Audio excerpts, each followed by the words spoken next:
पादरा में ज्वेलर्स की दुकान चलाने वाले विवेक सोनी की ओर से पादरा के विधायक चैतन्य झाला के भाई पर आरोप लगाए हैं।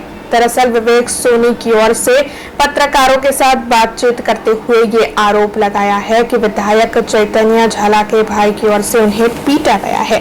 दरअसल विवेक सोनी की ओर से ये आरोप लगाया जा रहा है कि उनकी पत्नी से विधायक के भाई अश्लील मांग कर रहे थे, जिसके बाद जो विवाद खड़ा हुआ था उसके मद्देनजर विधायक के भाई की ओर से उन्हें पीटा गया है। સિંહ ઝાલા આજે પાદરાના ધારાસભ્યના મોટા ભાઈ છે, એમને મને એમની ઓફિસમાં ગોંધી રાખીને ઢોર માર માર્યો છે। મને પટાવી પૂછતાની દીપનભાઈ ભટ્ટ લઈ ગયા હતા અને ત્યારબાદ મને સમાધાન કરવાની વાતે થઈને અમારે જે ગઈકાલે એમની જોડે જે વાતચીત થઈ હતી મારા કારીગરના પ્રશ્નને લઈને એ વાતે થઈને એમને મને ગાળો દીધી। મેં એમને સામે ગાળો દીધી હતી, એ હું સ્વીકારું છું અને એમાં ઢોર માર મારવાની જરૂર ન હતી। મને એવી આશા રાખું છું તમારી પાસેથી કે મને ન્યાય મળે। તો પહેલાં કોઈ અદાવત કે એવું કોઈ જાતની અદાવત નથી। આના મહિના પહેલાં પણ મને ઢોર માર માર્યો હતો, ત્યારે પણ ખાલી મેં ફક્ત એમની જોડે નથી, મેટર બીજા જોડે હતી અને તે વખતે પણ એ મારી જોડે સામેથી ઉગ્ર રીતે વાત કરીને મને અપશબ્દ વાપર્યા હતા અને એ અપશબ્દોના સામે મેં અપશબ્દો વાપર્યા છે અને ત્યારે પણ ઢોરમાર મારીને મેં બીને એમને કોઈ જાતની કાર્યવાહી નથી કરી, પણ આ વખતે હિંમત કરીને મેં કાર્યવાહી કરવામાં આવેલો છું અને મને ન્યાયની આશા છે। પાર્ટીમાં પણ રજૂઆત કરીશ, એ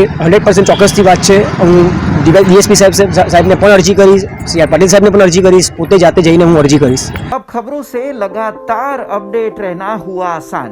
बीआरजी न्यूज आपके मोबाइल स्क्रीन पर। आज ही बीआरजी न्यूज की mobile app Google play store और ऐप स्टोर से डाउनलोड करें और खबरों से लगातार जुड़े रहें।